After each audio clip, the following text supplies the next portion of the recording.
Bonjour et bienvenue, cette vidéo a été un peu plus compliquée à faire que prévu, pour plusieurs raisons, les deux principales étant, une, qu'énormément de vidéos ont déjà été faites sur ce jeu, sur le développement, sur les secrets, sur le lore, tous les sujets ont déjà été traités et même retraités. Deux, les spoilers. La question s'est posée, est-ce que je dois spoiler dans cette vidéo? Donc après plusieurs réécritures, où j'ai tout recommencé en boucle, parce qu'il y avait toujours un truc qui allait pas dans ma vidéo, c'était jamais à la hauteur de ce que j'espérais pour ce jeu-là. La question c'était vraiment comment on parlait du mieux que possible. Du coup, j'en suis arrivé à la conclusion suivante. J'en ai plus rien à faire. J'arrête de réfléchir à comment faire la vidéo parfaite, je fais, c'est tout. Donc je vais partir du postulat que si vous regardez cette vidéo, vous avez fini le jeu. Et donc, une fois que j'aurai lancé le générique, je vais spoiler à foison. Donc si vous avez pas encore fini le jeu, ou même si vous avez fini le jeu mais que vous avez pas encore fait les quêtes annexes, dont certaines ont des éléments de lore et d'histoire que vous voulez peut-être pas vous faire spoil, quittez cette vidéo maintenant. Et vraiment, c'est un jeu qui vaut mieux pas se faire spoil en fait. L'histoire est super importante et il y a pas mal d'éléments scénaristiques que s'ils sont spoil, c'est vraiment dérangeant. Et même si vous vous dites que vous ne jouerez jamais à ce jeu parce que c'est pas votre style de jeu ou quoi que ce soit, croyez-moi, dans les prochaines années, il risque d'y avoir des adaptations, notamment un film probablement. Donc je vous conseillerais de ne pas vous faire spoiler, ça vaut vraiment le coup. Donc du coup, pour ceux qui ont déjà fini le jeu, comment je vais aborder cette vidéo? Je ne vais pas raconter le jeu parce que comme j'ai dit, je pars du postulat que vous l'avez fini. Et donc je ne vais pas aborder les sujets de manière chronologique. Cette vidéo va être en fait un ensemble de choses dont j'ai envie de parler à propos du jeu, complètement dans le désordre, même s'il y a un certain ordre sur l'importance des sujets que je veux aborder. Pour moi, les plus importants sont à la fin, du coup, logique. Je vais donc aborder dans cette vidéo ce pourquoi, pour moi, Clair Obscur est un chef-d'œuvre. Bienvenue dans ce nouvel épisode du Laniakea Museum sur Clair Obscur Expédition 33.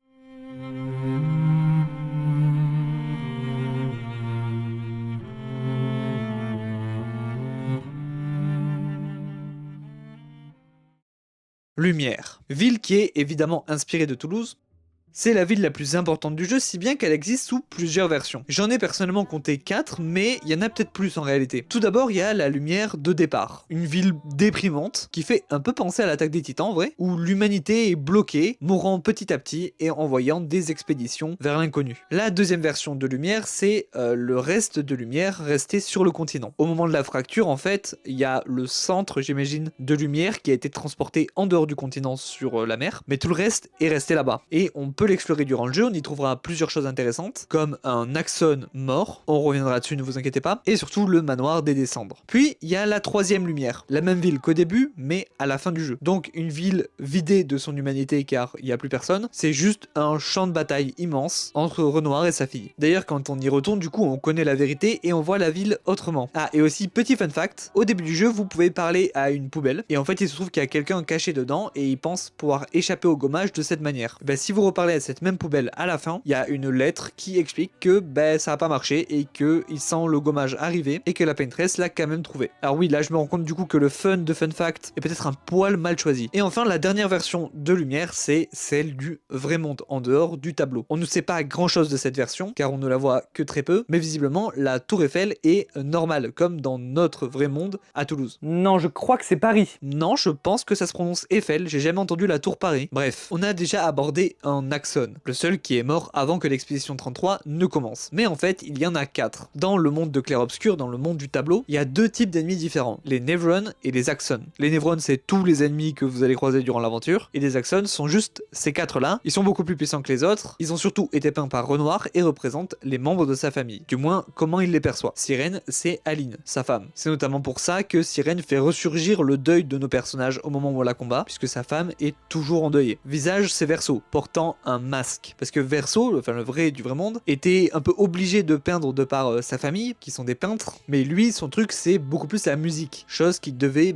mettre de côté du coup. Richer, c'est Alicia. Renoir voit en elle un potentiel, clairement, mais elle doit continuer d'essayer de l'atteindre, elle n'y est pas encore. Et enfin, Howler, le premier qu'on voit dans le jeu, celui qui est déjà mort quand on arrive en fait, représente Cléa, l'aînée de la famille, qui a tout le poids de la famille sur ses épaules, surtout depuis que sa mère est dans le tableau. Parce que avant qu'elle soit dans le tableau, sa mère, c'était un peu la chef des peintres. Parce que oui, dans ce monde, dans le vrai monde, du coup pas dans le tableau, certaines personnes semblent avoir certains pouvoirs liés aux arts. Comme on peut le voir avec cette famille, qui sont des peintres et qui peuvent créer des mondes entiers dans des tableaux et même y aller. C'est probablement eux qui ont fait les tableaux dans Mario 64 d'ailleurs. Sauf que ce qui est super intéressant, c'est que bien que le jeu soit entièrement centré autour de la peinture, et que Aline semble être la chef des peintres, le reste de sa famille n'est en majorité pas peintre. Je m'explique. Certains détails en jeu nous laissent comprendre que Renoir n'est pas né peintre, mais il était potentiellement potentiellement plus de base un writer, un écrivain. Oui, dans le jeu, il est souvent décrit comme quelqu'un qui aime beaucoup les mots et qui ne peut s'empêcher de mettre des métaphores et des messages dans tout ce qu'il crée, même quand c'est de la peinture. On peut notamment citer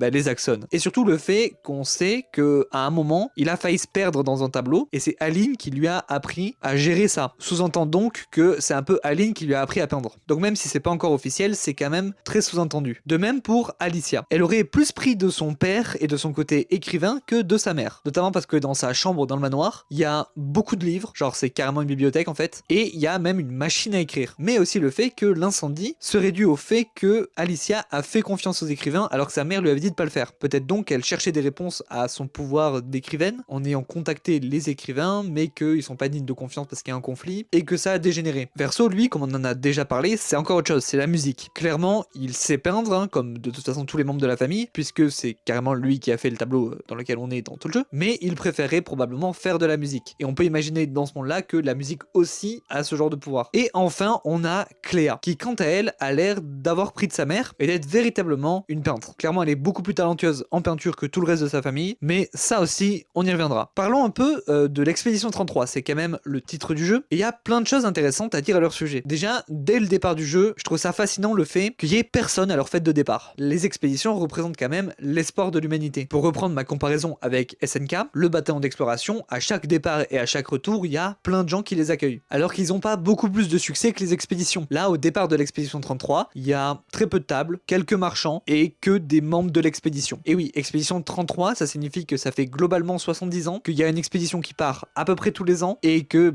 il y a jamais rien de nouveau quoi. Donc les gens ont un peu perdu espoir. Et ça c'est renforcé par le fait que le jour avant, il y a la fête du gommage et là pour le coup, il y a tout le monde. Toute la ville fait la fête, toute la ville dit adieu aux personnes qui vont être gommées. Ça montre vraiment le changement de mentalité des habitants de Lumière. Ils ont complètement abandonné tout espoir et se sont habitués au gommage. Ils font même leur deuil à l'avance en fait. Après au niveau des personnages de l'expédition 33, j'ai à la fois adoré et détesté ce qu'ils ont fait à Gustave. Moi j'ai juste détesté. Non, mais parce que c'était inattendu, surprenant et original. Et surtout, ça a beaucoup fait progresser le personnage de Maël. Mais oui, c'est terrible. Après, Luné et Monoko, j'ai pas grand chose à dire sur eux parce que je les ai globalement pas vraiment joués parce que c'est les deux persos que j'arrivais le moins à comprendre. C'était juste trop compliqué pour moi à jouer. Mais j'ai quand même beaucoup aimé que Luné se méfie toujours de Verso. Et jusqu'à la toute fin du jeu, elle lui en veut toujours. Et pour Monoko, cette musique quoi. Juste ce banger ultime qui m'empêchait de faire le combat tellement je ne voulais pas que cette musique s'arrête. Puis après on a Maël, enfin Alicia, enfin bref. J'ai pas grand chose à dire sur elle parce que elle est quand même très présente dans le jeu quoi. Vous avez tous la rêve de tout ce que je pourrais dire sur Maël. J'ai beaucoup aimé le personnage, j'ai beaucoup aimé ce qu'elle devient après. Et pour la fin, on en parlera après évidemment pour le watch time. Et donc dernier personnage de l'expédition, vraiment purement de l'expédition, la meilleure évidemment, j'ai nommé Ciel.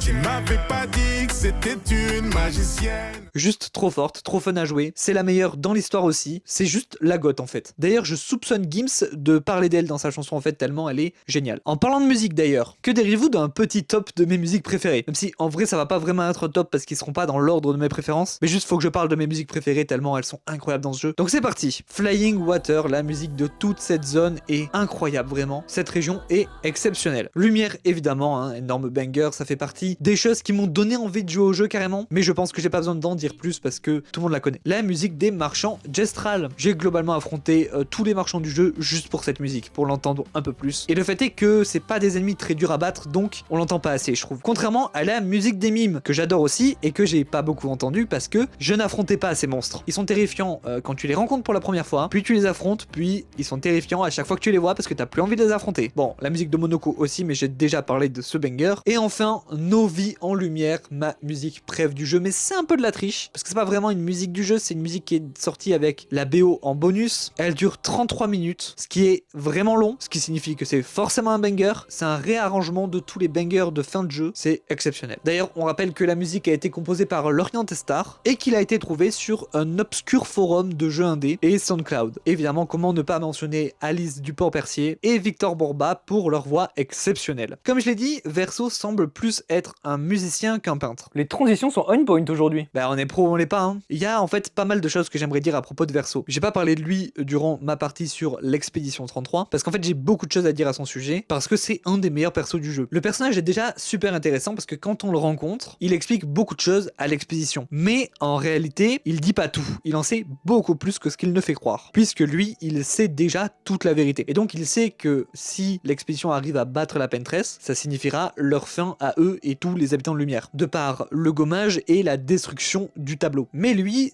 c'est son objectif. C'est pour ça qu'il cache la vérité, parce qu'il sait que s'il leur dit, peut-être qu'ils iront pas tuer la Pentress du coup. Mais pourquoi vouloir détruire le tableau? Parce que lui, il vit dedans aussi, c'est quelqu'un de peint. Donc ça voudrait dire qu'il va aussi mourir. Eh ben ça, on le comprend au moment de la fausse fin, au moment de la lettre. Parce qu'à partir de ce moment-là, Verso se cache beaucoup moins. Il n'essaie plus de sourire pour faire genre, il est distant avec le reste de l'expédition, notamment parce que lui pensait que ça serait fini, mais Maël veut toujours sauver le tableau. Mais lui, il veut pas. Il a vécu beaucoup trop longtemps étant immortel. En plus, il sait qu'il n'est pas vraiment réel, que c'est une copie de quelqu'un qui est mort, et que c'était pour aider le deuil de quelqu'un qui est même pas de son monde à lui. Et en plus, il ressent que le petit Verso qui peint toujours le Canevas en a tout autant marre et veut être libéré. Pour lui, Maël et Aline agissent complètement égoïstement, sans jamais se préoccuper vraiment de ce que Verso ressent. Ce qu'il manifeste parfaitement dans une phrase. The cycle we needed to break wasn't the gommage, it's your family's cycle of grief. Our whole world carries the burden of your family's grief. Notre monde entier porte le fardeau du deuil de ta famille. Et oui, parce que leur deuil ne touche pas seulement Verso, mais le monde entier, qui n'a rien demandé. Parce qu'en fait, si Aline n'était pas allée dans ce tableau pour fuir le deuil de Verso, bah, probablement que les habitants de Lumière allaient continuer à vivre complètement normalement sans gommage. Donc il y a tout ce côté, Verso en a un peu marre qu'on ne lui demande pas vraiment son avis, quoi. C'est d'ailleurs ça que j'aime beaucoup dans la fin. Alors comme tout le monde, j'ai été choqué de la fin, et après avoir fini le jeu, j'ai dû y réfléchir un peu quand même pour pouvoir complètement l'accepter. Mais à force d'y repenser, je l'aime de plus en plus, et maintenant je la trouve même géniale. Déjà, prenons la première fin, celle de Maël. C'est pas vraiment la mauvaise fin, c'est juste celle où on n'accepte pas le deuil. Tous les morts reviennent à la vie, et Verso peut vieillir et jouer de la musique. Mais il est toujours autant fatigué de vivre. Il fait ce qu'il voulait faire depuis le début, jouer de la musique, mais sauf qu'il est obligé de le faire par Maël. Encore une fois, on lui a pas demandé son avis. Donc ce qui rend vraiment cette fin mauvaise, c'est le fait que tout le message du jeu, c'est accepter le deuil en fait. Aussi difficile que ça le sera. Du coup, dans la fin de Verso, c'est Maël qu'on n'écoute pas. Et Verso qui agit égoïstement, avec des gros guillemets. Parce que on parle quand même de son âme, hein. C'est son âme qui fait que le tableau existe toujours. Une partie de la vraie âme de vrai Verso. Et c'est aussi son deuil qui est en jeu. Donc je pense qu'effectivement, c'est quand même un peu à lui de décider, quoi. Et le truc, c'est que je pense que tout le développement de Verso dans le jeu, ça a été d'enfin accepter qu'il n'est pas juste une copie de Verso, mais une sorte d'autre version de Verso, quoi que ça veuille dire, ce que je viens de dire, mais que globalement, il a le droit de prendre ce genre de décision et d'enfin arrêter de laisser les autres décider pour lui. Aline et Alicia ne peuvent donc plus fuir leur deuil, ne serait-ce que pour la mémoire de Verso en fait, et il y a donc enfin des funérailles. Parce que oui, j'ai dit que Verso agissait égoïstement dans cette fin, mais a priori même pas en fait, parce que même si c'est très flou encore de ce qu'on sait, c'est dangereux de rester dans un tableau longtemps. Même si je pense que c'est pas le fait de rester longtemps dans un tableau, sinon Verso qui allait y jouer enfant, c'était dangereux, parce que quand t'es enfant, tu joues pendant longtemps. Je pense que ce qui est dangereux, c'est d'être impliqué vraiment émotionnellement longtemps dans le tableau et de se perdre entre réalité et fiction, bref. En sacrifiant du coup le tableau, Verso sauve encore une fois Alicia littéralement, qui elle comptait rester dans le tableau toute sa vie. Du coup, oui, la fin est triste parce qu'on s'est battu tout le jeu pour sauver le tableau, mais en fait, on était juste aussi délusionnel que Maël. Et c'est ça que je trouve super fort dans le jeu, parce que évidemment que le meilleur choix, c'était d'écouter Verso en fait. Durant tout le jeu, en tout cas durant tout le troisième acte, Verso nous fait bien comprendre qu'il en a marre et qu'il faut que le tableau s'arrête, quoi. Sans vraiment nous le dire, mais en nous le faisant comprendre. Mais le jeu est tellement bien fait en nous mettant vraiment du côté d'Alicia et de Maël notamment, en étant aussi ignorante qu'elle au début, qu'au moment de faire ce choix, on est plus de son côté et du côté, il faut sauver le tableau, il faut sauver l'expédition, il faut sauver les habitants de Lumière. Alors que c'est clairement pas ce que le jeu nous montre, quoi. On est tout autant dans le déni du deuil que notre personnage. Et c'est évidemment ce que j'ai fait moi aussi la première fois, j'ai choisi la fin de Maël. En tout cas, bonne ambiance ce jeu, hein. Vous voulez une super anecdote qui va vous rendre encore plus mal. Vous vous souvenez du cimetière pour Gustave? C'est Verso qui les amène là-bas, il dit qu'il connaît un endroit plutôt sympa pour enterrer des gens. Et une fois arrivé, il regarde une des pierres tombales,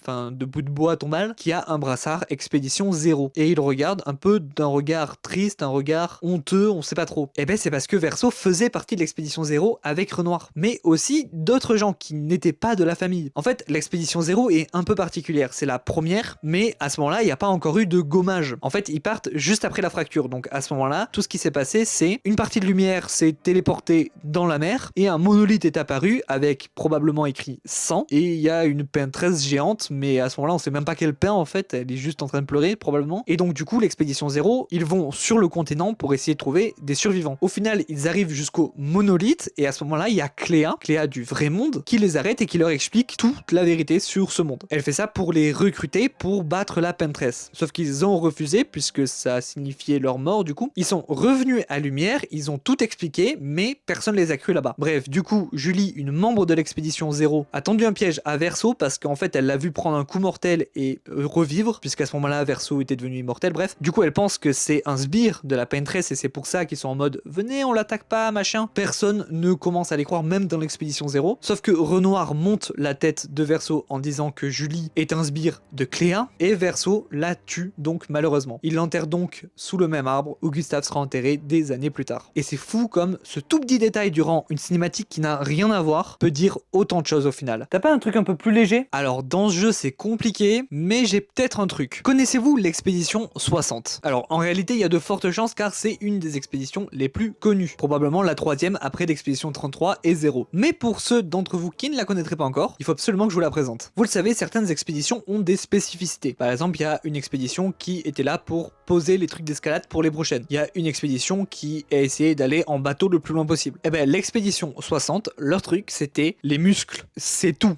Genre bodybuildé de fou et rien d'autre. Pas d'armes, mais pas non plus de vêtements du coup, parce que pour eux ça les ralentirait. Donc faut imaginer une dizaine d'hommes et de femmes, entièrement nus et extrêmement musclés, courir à travers le continent. Quoi? Mais ils ont aucune chance. Eh ben ils font partie des rares expéditions à avoir atteint le monolithe. Et ils ont même brisé la barrière. Et oui, parce que quand tu atteins le monolithe, il y a une barrière, et quand tu essayes de traverser cette barrière, tu es gommé. Dans le jeu, il faut une arme spéciale pour briser la barrière. Eux, ils ont réussi à main nue, tout nus. Bref, ils ont donc affronté la peintresse, découvert la vérité sur ce monde, mais comme dans le jeu de base, quand tu bats la peintresse géante, bah après il faut aller dans le monolithe pour aller affronter la vraie peintresse. Et au moment de descendre dans le monolithe, eh ben, ils ont envoyé un des leurs faire tout le chemin retour pour aller prévenir Lumière de la vérité sur ce monde. Donc toute l'expédition est descendue dans le monolithe, sauf un qui s'est tapé le chemin arrière en courant, pareil, tout nu, qui est arrivé jusqu'à la mer, qui a nagé jusqu'à Lumière, mais malheureusement à 1 ou 2 mètres de Lumière, ben, ça faisait 1 an qu'ils étaient partis, la peintresse a donc peint le nouveau numéro et il s'est fait gommer juste avant d'arriver. Et vous savez le plus fou avec cette anecdote, c'est que si il s'est fait gommer 1 an après être parti, c'est qu'il avait l'âge qui avait écrit sur le monolithe, comme en fait la plupart des gens à chaque expédition. Donc en plus d'être nus et bodybuildés, ils avaient 60 ans. Absolute cinéma. Bon, maintenant qu'on a fait une petite pause légèreté, il est temps de parler de notre dernier sujet, et pas des moindres, mon personnage préféré de tout le jeu, parlons de Cléa des Cendres.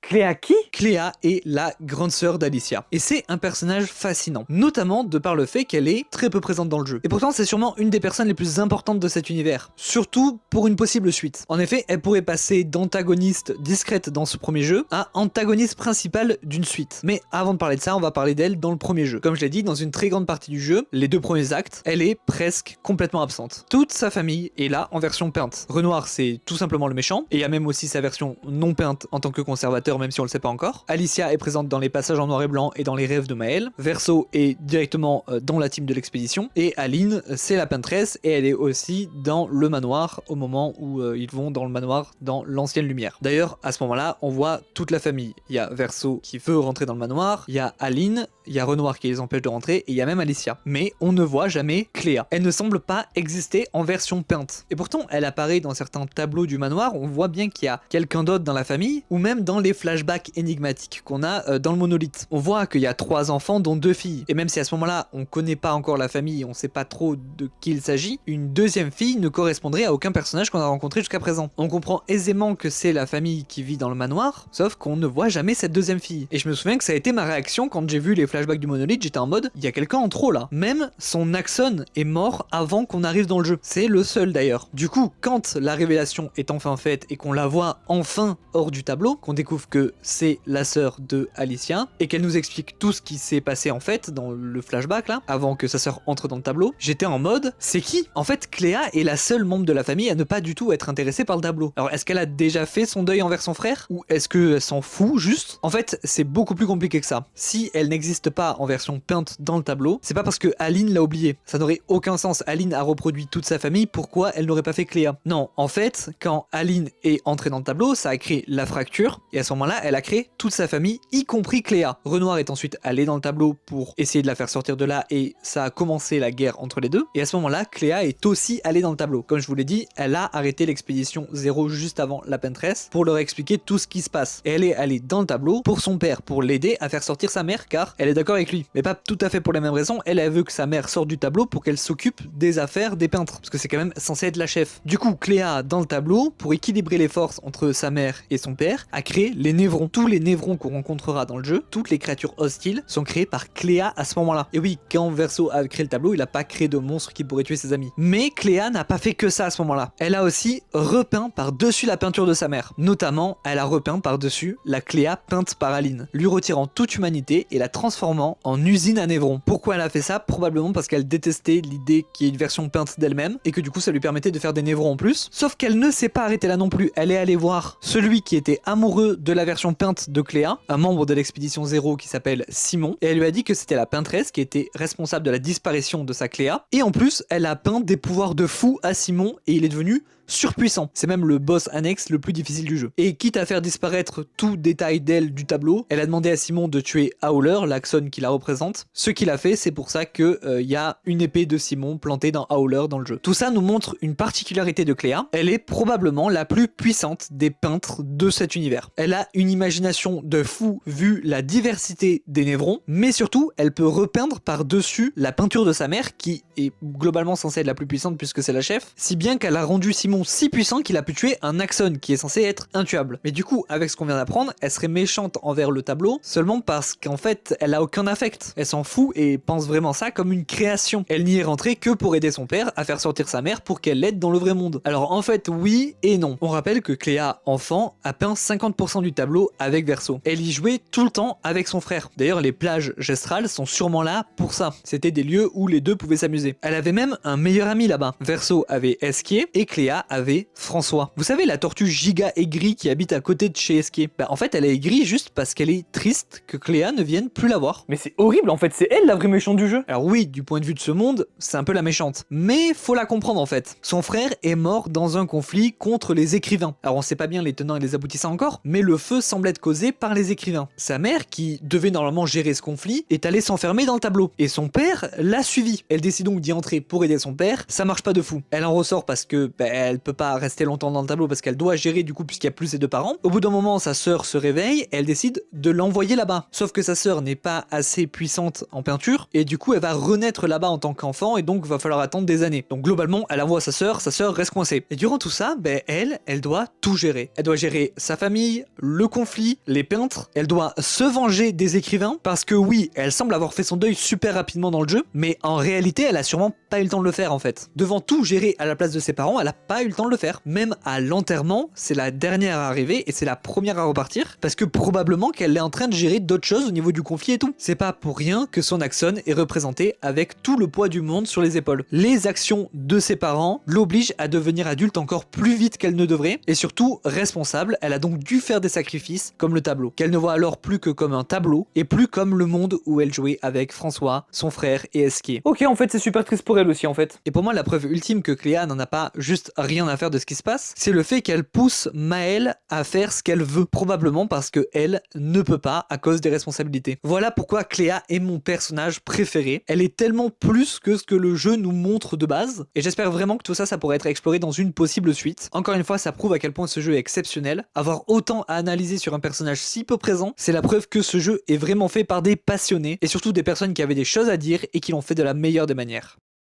Alors, on ne sait pas officiellement s'il y aura une suite, et je pense que à Sandfall, directement, ils savent pas encore vraiment comment il y aura une suite. À mon avis, ils y réfléchissent. Mais pour moi, de par le fait que Clair-Obscur a comme sous-titre Expédition 33, c'est qu'il y aura probablement d'autres jeux Clair-Obscur avec d'autres sous-titres, avec d'autres expéditions, par exemple, l'expédition 60 au pif, hein, mais surtout dans le vrai monde, du coup, en apprendre plus sur ce conflit entre les écrivains et les peintres, peut-être voir d'autres formes d'art, comme la musique, et voir les mondes que peuvent créer ces formes d'art, et qui sait, peut-être qu'on reverra le tableau un jour. Après tout, c'est vrai que Cléa a peint 50% du tableau, donc elle peut peut-être le faire revenir, potentiellement à la fin d'un deuxième jeu où elle serait l'antagoniste principale, et où à la fin, en comprenant ses erreurs, elle décide de refaire venir le tableau. D'ailleurs, ce premier jeu parle clairement du deuil, qui est un sujet qui pourra toujours être exploré dans une suite, mais si la suite se passe dans le vrai monde avec les mêmes persos qu'on a suivis, je vois bien une suite plus parler de l'orientation, parce que c'est un peu un thème dans ce premier jeu, mais très léger, sur le fait que les trois enfants ne peuvent pas faire ce qu'ils voudraient vraiment faire, Verso la musique, Alicia l'écriture, et même Cléa qui veut peindre ne peut pas parce qu'elle est obligée de faire d'autres choses. Donc je vois bien la licence partir là-dessus pour une suite. Le fait d'avoir un futur tout tracé et de ne pas pouvoir choisir soi-même. Et puis enfin, le plus grand mystère de Clair-Obscur, un mystère du vrai monde, enfin